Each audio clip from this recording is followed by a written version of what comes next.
Hello friends, good morning. Most welcome to my YouTube channel. Today I will discuss what is BSc Agriculture and what we study in BSc Agriculture course. So this BSc Agriculture is a 4-year course.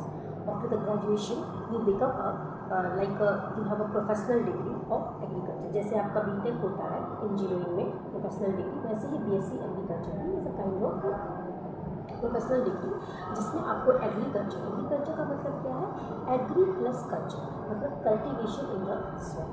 तो हम जो भी चीज़ें मिट्टी में उपजा रहे हैं, पैदा कर रहे हैं और खाने के लिए हो या किसी और पर्पज़ के लिए, वो सब कुछ अंतर्गत आता है एग्रीकल्चर। तो मोस्ट इम्पॉर्टेंट सब्जेक्ट हमारे एग्रीकल्चर का है एग्रोनॉमी, जिसे हम बोलते हैं सस्य विज्ञान। सस्य विज्ञान में हम ये सब पढ़ते हैं कि हमें किसी क्रॉप को कैसे पूरा हमारा उसका जो प्रोडक्शन टेक्निक है, जिसे हम बोलेंगे प्रिंसिपल ऑफ क्रॉप प्रोडक्शन, ये इसका मेजर पार्ट होता है कि किसी भी क्रॉप को कैसे प्रोड्यूस करना है। तो आप इसमें पूरा खरीफ क्रॉप हो गया या रबी क्रॉप हो गया, ये दोनों चीज़ें आप इसमें पढ़ते हो। एग्रोनॉमी में आपका वीड मैनेजमेंट एक मेजर पार्ट है, मतलब खरपतवार का प्रबंधन करना, ये इसका एक मेजर कोर्स है। देन अभी करंटली हमारा चल रहा है प्रिसीजन एग्रीकल्चर, मतलब कि जब लॉजिकली एक सिस्टमेटिक वे में खेती करते हैं तो उसे बोलते हैं प्रिसीजन एग्रीकल्चर। ये भी एग्रोनॉमी का बहुत इंपॉर्टेंट पार्ट है। तो एग्रोनॉमी को एक तरह से एग्रीकल्चर का फादर मतलब बोला जाता है। नेक्स्ट आपका जो मोस्ट इम्पॉर्टेंट सब्जेक्ट है एग्रीकल्चर का, वो है हॉर्टिकल्चर। हॉर्टिकल्चर में आपका जो भी उद्यान है, बागवानी है, जितनी भी आपकी फ्लावर्स हो गए, फ्लोरिकल्चर हो, इसके मोस्ट इम्पॉर्टेंट 3 हैं आपके, floriculture, then olericulture, then pomology. Floriculture में आप पढ़ते हो फ्लावर्स के बारे में, वो सारे फ्लावर जो भी ऑर्नामेंटल हो, मेडिसिनल हो, वॉटेवर हो, वो सारी चीज़ें आप इसमें देखते हैं। देन नेक्स्ट है आपका ओलरिकल्चर। ओलरिकल्चर में हमारा वेजिटेबल साइंस आता है, सब्जी के बारे में, सब्जी को कैसे पैदा करना है, उसकी ग्रोथ को कैसे इम्प्रूव करना है, या जो भी उसमें टेक्नोलॉजी में अप्लाई कर सकते हैं, everything comes into this. Then आपका मोस्ट इम्पॉर्टेंट है फ्लोरिकल्चर हो गया, देन फ्लोरिकल्चर हो गया फ्लावर्स के बारे में, पोमोलॉजी हो गया फ्रूट्स के बारे में, मतलब जो भी हमारे फ्रूट्स का प्रोडक्शन है, फल वगैरह, उनका सारा टेक्निक इसमें आता है इस तरीके से। और हॉर्टिकल्चर में आपका हाईटेक हॉर्टिकल्चर आता है, इसमें भी आप हॉर्टिकल्चर में हाई टेक्नोलॉजी अप्लाई कर रहे हैं, जैसे ग्रीन हाउस वगैरह है, पॉली हाउस में और भी हाईटेक टेक्नोलॉजी अप्लाई कर रहे हैं, ये सब हॉर्टिकल्चर में आता है। तो हॉर्टिकल्चर भी एक मोस्ट इम्पॉर्टेंट पार्ट है एग्रीकल्चर का, जैसे एग्रोनॉमी है एक पूरा उसका इम्पॉर्टेंट पार्ट, वैसे ही हॉर्टिकल्चर है। And then most important thing is soil science. अब चूँकि हम प्रोडक्शन कहाँ कर रहे हैं, सॉइल में कर रहे हैं, तो हमें सॉइल की साइंस को समझना बहुत ज़रूरी है, मतलब कि उसका फिजिकल कंपोनेंट, उसका केमिकल कंपोनेंट और उसका बायोलॉजिकल कंपोनेंट। बायोलॉजिकल कंपोनेंट में आ जाएगा जो भी हमारे मृदा में जो भी माइक्रो ऑर्गेनिज्म रह रहे हैं उनकी स्टडी करना है, will comes under soil microbiology.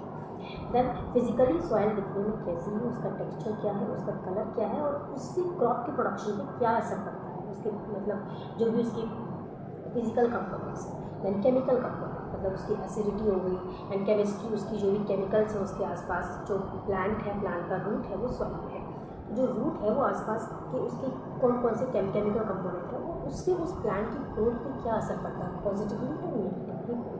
तो इसके लिए ये हमें पढ़ने के लिए हमें सॉइल साइंस पढ़ना बहुत जरूरी है। हमें सॉइल साइंस का बेसिक कॉन्सेप्ट क्लियर करना बहुत जरूरी है, it is very important part of agriculture.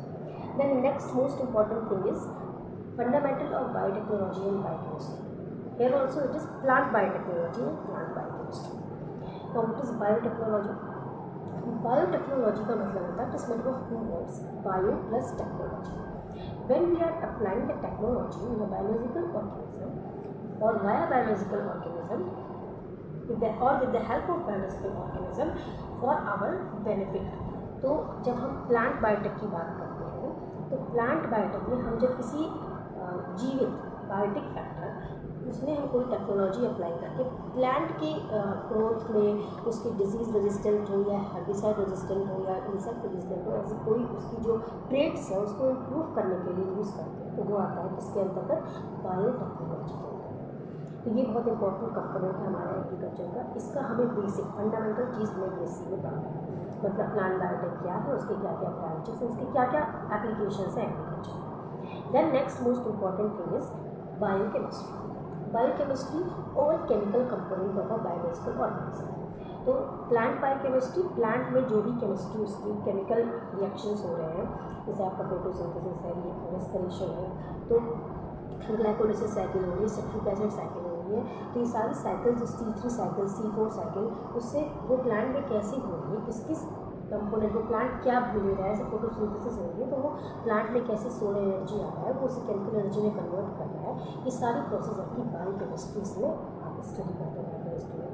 ये बहुत इंपॉर्टेंट सब्जेक्ट है क्योंकि इसमें आपका बेसिक जो भी इसका जो बेसिक कॉन्सेप्ट है ये बहुत यूजफुल है। और जब ये कॉन्सेप्ट क्लियर होगा तो ये आपको कुछ भी समझने में प्लांट के बहुत हेल्प करता है। इट इज़ ऑल्सो आपका जो प्लांट फिजियोलॉजी है ये भी आता है आपका।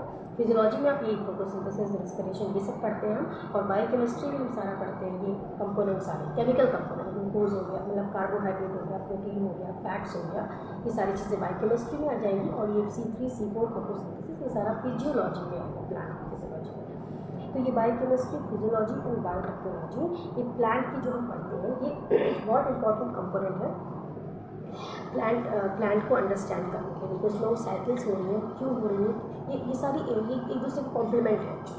जब ये तीनों चीज़ों आप अंडरस्टैंड करोगे तभी आपको समझ में आएगा। मतलब बायोकेमिस्ट्री आप पढ़ रहे हो तो फिजियोलॉजी भी अगर समझना है तो आपको बायोकेमिस्ट्री भी समझना है। ये जब हम फिजियोलॉजी पढ़ते हैं तो हम C3 C4 ये सारी जो भी साइकिल्स पढ़ते हैं फोटो, तो वहाँ पे हमको तभी समझ में आएगी जब हमें बायोकेमिस्ट्री समझ में आएगी।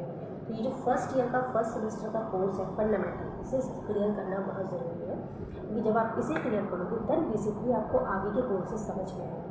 जो भी आपके फंडामेंटल कोर्सेज है सारे आपके फर्स्ट ईयर में आते हैं, फर्स्ट सेमेस्टर में। देन सेकेंड सेमेस्टर में आपके प्रिंसिपल्स आते हैं, ठीक है।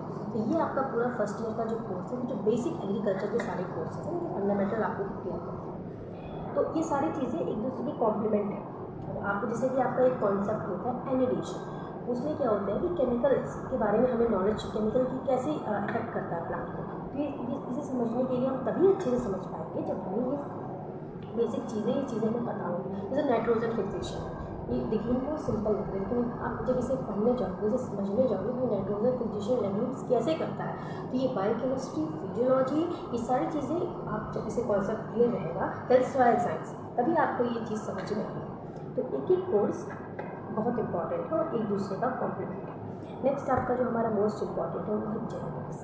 जेनेटिक्स एंड प्लांट ब्रीडिंग, दो चीज़ें, एक है जेनेटिक्स और दूसरा है प्लांट ब्रीडिंग। जेनेटिक्स में हम प्लांट की जेनेटिक्स करते हैं, मतलब उसमें कितना क्रोमोसोम है, बेसिकली उसका क्या लिंकेज है, उसका क्या क्रॉसिंग ओवर है, जो भी उसके जीन्स, बेसिकली जेनेटिक्स मतलब कुछ स्टडी हो जीन्स, तो वो सारी चीज़ें जो जीन्स से रिलेटेड है वो हम जेनेटिक्स में पढ़ते हैं। प्लांट के हर एक प्लांट का, जैसे राइस का हो गया या वीट का हो गया, इस तरीके से हम बेसिक कॉन्सेप्ट पहले जेनेटिक्स का समझ लेते हैं कि क्या है बेसिकली जो हर जगह अप्लाई होता है। देन हम प्लांट ब्रीडिंग में हम प्लांट को कितने तरीके से ब्रीड कर सकते हैं, मतलब प्रेजेंट उसका ब्रीडिंग उसके हम कितने तरीके से कर सकते हैं और कितने उसमें हाई टेक्नोलॉजी अप्लाई कर सकते हैं कि वो कम टाइम में हमारा ब्रीड हो। तो इसके हमारे 2-4 कोर्सेज होते हैं जिसमें आपको बेसिकली आपको सब समझ में आ जाएगा, मास सिलेक्शन, प्योर सिलेक्शन, ये सारी सिलेक्शन क्या है और उनसे और एडवांस टेक्नोलॉजी कौन कौन सी आई है, उनके क्या क्या एप्लीकेशन है। तो ये भी बहुत इंपॉर्टेंट कोर्स है। नेक्स्ट हमारा है प्लांट पैथोलॉजी।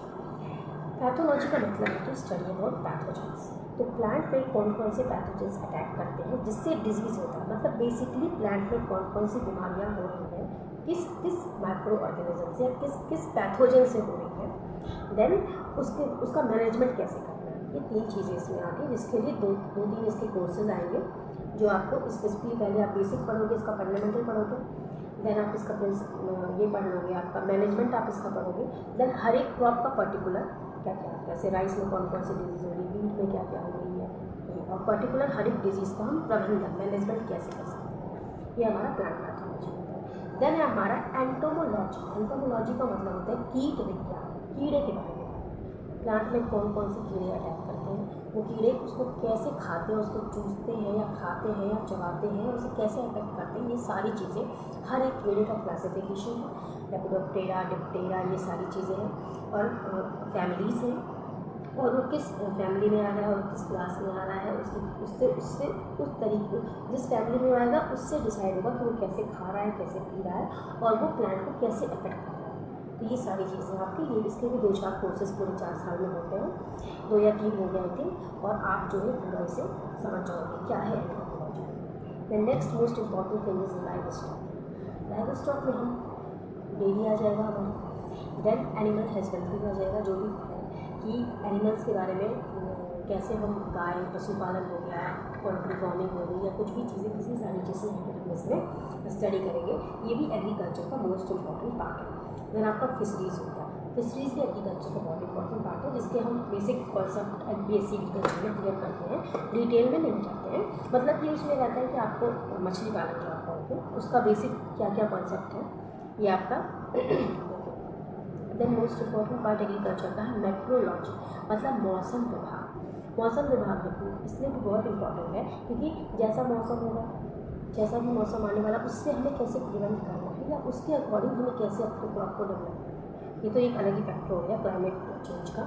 लेकिन अब मौसम विभाग से कहते, मान लीजिए किसी भी एरिया में कैसे कौन सा मौसम आने वाला है, तो उसके अकॉर्डिंग हमें कैसे प्रोडक्शन लेना है, अपने क्रॉप को प्रोडक्ट करना। तो ये बहुत इंपॉर्टेंट पार्ट आ जाता है। इसलिए हमें मौसम के बारे में पढ़ना बहुत ज़रूरी है, क्योंकि मौसम से सीधा डायरेक्ट असर क्रॉप के ऊपर है। देन नेक्स्ट आपका हो गया agriculture information, that is agri informatics. Information technology का एग्रीकल्चर में क्या उपयोग है, क्या एप्लीकेशन है, कहाँ कहाँ पे हम इंफॉर्मेशन टेक्नोलॉजी को अप्लाई कर सकते हैं। It comes under agri informatics. Next हमारा जो मोस्ट इम्पॉर्टेंट हम पढ़ते हैं एग्रो फॉरेस्ट्री। एग्रो फॉरेस्ट्री में एक तो देखिए फॉरेस्ट्री मतलब वन विभाग हो गया। एग्रो फॉरेस्ट्री मतलब वो सारे ऐसे पेड़ जो एग्रीकल्चर प्रोडक्ट्स देते हैं या एग्रीकल्चर से रिलेटेड है, उनको हम इसमें इंक्लूड करते हैं। तो ये सारे जैसे नीम का पेड़ हो गया या पलास का पेड़ हो गया, गुलमोहर हो गया, इस तरीके से सारे पेड़ जो हमारे आसपास हैं जो एग्रीकल्चर से रिलेटेड है और उनका फॉरेस्ट्री में बहुत इंपॉर्टेंट component है, they are part of forestry and these they play very important role in our environment and ecology। तो एग्रो फॉरेस्ट्री बहुत इंपॉर्टेंट कंपोनेंट है एग्रीकल्चर में। लेकिन इसको अगर आप अच्छे से पढ़ोगे और समझोगे तो आप एक तरह से एनवायरनमेंट में भी को भी हमें कैसे सेव करना है, कैसे प्रोटेक्ट करना है, दैट विल बी। नेक्स्ट हमारा मोस्ट इम्पॉर्टेंट है agriculture economics and extension. Economics में हम सारी चीज़ें फाइनेंस के बारे में पढ़ेंगे। क्रेडिट कैसे हमें, मान लीजिए किसान है, हमें लोन लेना है तो कैसे लेंगे, या कौन कौन सी स्कीम गवर्नमेंट देती है जिससे किसान जो है लोन ले सकता है, या उसको एग्रीकल्चर में क्या क्या बेनिफिट्स मिल सकते हैं। ये तो एक पार्ट एप्लीकेशन हो गया। बेसिक कॉन्सेप्ट इकोनॉमिक्स का जो होता है आपका माइक्रो मैक्रो, मतलब बेसिक जो क्रेडिट है, डेबिट है, वो सारी चीज़ें हम इसका बेसिक कॉन्सेप्ट पढ़ते हैं, उसके प्रिंसिपल्स, उसकी फंडामेंटल। देन आपका एप्लीकेशन इसका एग्रीकल्चर में क्या क्या है, एग्रीकल्चर मार्केटिंग जैसे हो गया, ये सारी चीज़ें इसमें आएंगी एग्रीकल्चर इकोनॉमिक्स में। देन है आपका एक्सटेंशन। एक्सटेंशन का मतलब सीधा है लैब टू लैब, एक्सटेंड करना। तो ये एक्सटेंशन पहले तो हम फंडामेंटल पढ़ेंगे ये क्या है। तो एक्सटेंशन जो है बेसिकली लैब टू लैब, उसके क्या क्या एप्लीकेशन है agriculture. Now the most important part of agriculture, BSc agriculture is RAW, that is 6 month का ये कोर्स होता है, जिसका मतलब होता है रूरल एग्रीकल्चर वर्क एक्सपीरियंस।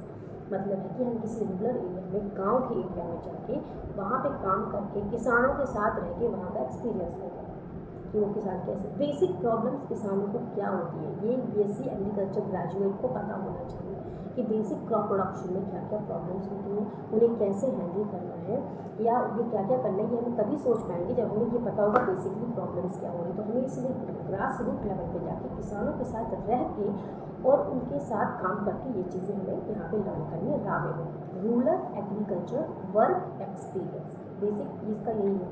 इसको ट्रेनिंग प्रोग्राम में इसमें कभी नहीं जोड़ना चाहिए। इसका सीधा कॉन्सेप्ट यही है कि आपको गांव में जाना है, हमें किसानों के साथ रहना है और वो किसान कैसे खेती करते हैं और वो बेसिकली में क्या क्या प्रॉब्लम्स होती है, ग्रास रूट लेवल पे क्या क्या चीज़ें हो रही हैं, ये हमें समझना है। ये हमारा 6 महीने का कोर्स है। देन हमारा एक आता है ELP का मतलब होता है एक्सपीरियंस लर्निंग प्रोग्राम। इसमें आपका इसका मतलब होता है कि आप काम करके सीखोगे। जैसे कहते हैं एक्सटेंशन में आपका आता है लर्निंग बाय डूइंग, तो इसमें आपका ट्रेनिंग्स वर्कशॉप ये सब इसमें आ जाएगा, जिसमें आपको कुछ, मान लीजिए आपको मशरूम हो गया, मशरूम का आपने ट्रेनिंग कर लिया और उसका कल्टीवेशन कैसे करना है, खुद से आप उसे कर रहे हो, तो आपने कैसे मशरूम को प्रोड्यूस। तो ये हो गया बेसिकली हमें BSc एग्रीकल्चर क्यों करना है, या हमें BSc एग्रीकल्चर जो हम कर रहे हैं उसमें हम क्या क्या कोर्सेज पढ़ रहे हैं और उससे हमें क्या क्या इम्पोर्टेंस है, उससे हमें क्या क्या हेल्प मिल रही है। ये जो आपके सारे कोर्सेज हैं हम BSc एग्रीकल्चर में पढ़ते हैं, इसका एप्लीकेशन हर फील्ड में है।